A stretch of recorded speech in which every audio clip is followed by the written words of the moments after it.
හරි හොඳටම බලා ගන්න මම අද ඔයාලට පැහැදිලි කරන්නේ රිවිෂන් එකක් විදිහට ගොඩක් අයට දැන් ඉතින් තැන් තැන් වල ප්‍රශ්න තියෙන හින්දා පන්ති වලට යන්න බෑ ඒ නිසා මම ඔන්න ඔයාලට YouTube එකෙන් මේ වීඩියෝ එක දාන්නේ 8 වසරට ඒ වගේම 7 ඒ වගේම 9 ළමයින්ට අවශ්‍ය කරන මෙන්න මේ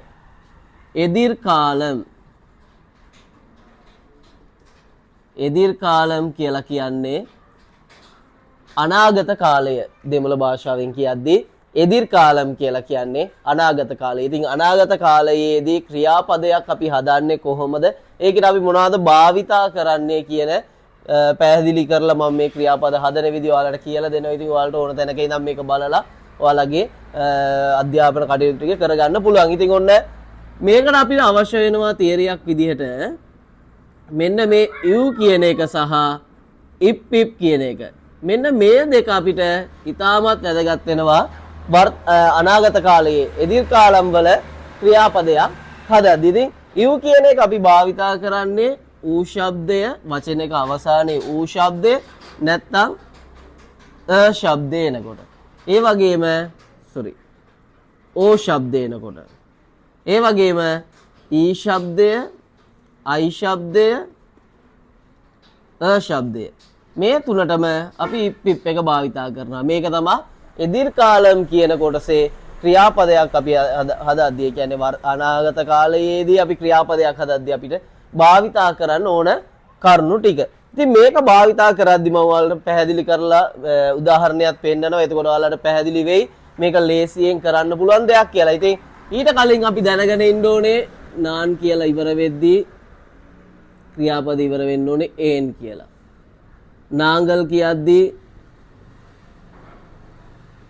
ඕම් කියලා. නී කියද්දී ආයි කියලා. නීංගල් කියද්දී ඊර්ගල්. ඒ වගේ අවන් කියද්දී ආන්. අවල් කියද්දී ආල්. අවර් කියද්දී ආර්. අවර්ගල් කියද්දී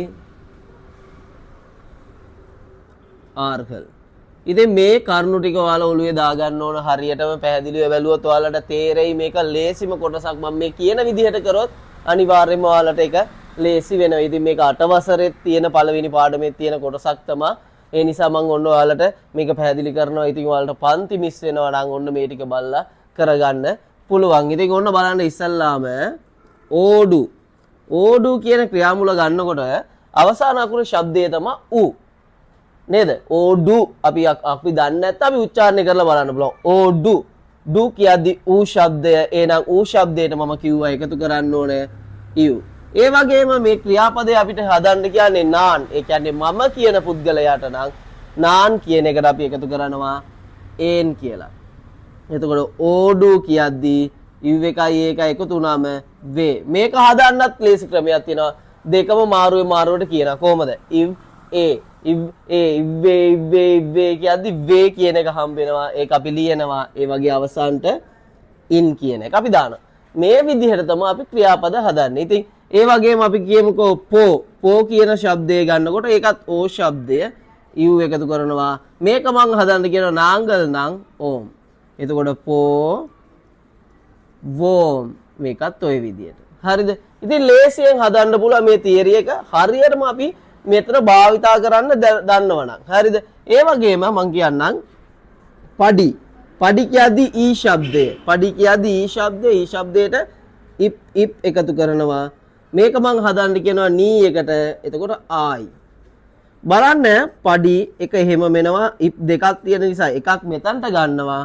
අනිත් ඉප් එකයි ආ එකයි එකතු වුණාම පා ඉතුරු ආයි.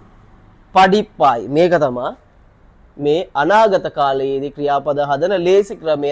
ඉතින් ඔයාලට මේ කරුණු ටික පාඩම් කරගත්තා නම් ඕනම ක්‍රියාපදයක් හදන්න පුළුවන් අනාගත කාලේ. ඉතින් පන්ති යන්න බැරුව ඉන්න සියලු දෙනාට මොන්න බලා ගන්න පුළුවන්. ඔයාලට සිග්නල් එන වෙලාවකට හෝ ඕනම වෙලාවකට මේක බලා ගන්න පුළුවන්.